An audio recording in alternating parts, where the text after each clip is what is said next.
देश भर में शोक की लहर दौड़ गई है। भारत के दिग्गज उद्योगपति रतन टाटा का निधन हो गया है।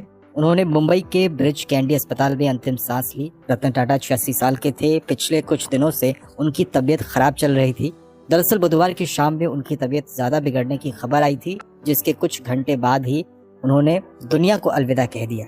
रतन टाटा का जाना देश के लिए एक बड़ी क्षति है। हालांकि उन्हें देश कभी भूलेगा नहीं। उन्होंने देश के लिए एक से बढ़कर एक कई बड़े काम किए। टाटा ग्रुप को ऊंचाइयों पर पहुंचाने में रतन टाटा की सबसे बड़ी भूमिका रही। उन्होंने देश और आम लोगों के लिए कई ऐसे काम किए जिसके लिए उन्हें हमेशा याद किया जाएगा। रतन टाटा एक दरियादिल इंसान थे और मुसीबत में देश के लिए हमेशा तैयार रहते थे।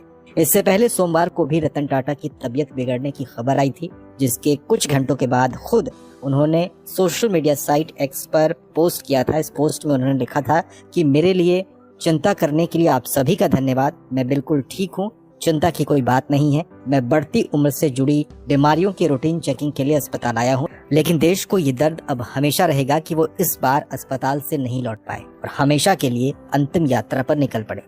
अरबपति कारोबारी और बेहद दरियादिल इंसान रतन टाटा 86 साल के थे। 28 दिसंबर 1937 को उनका जन्म हुआ था।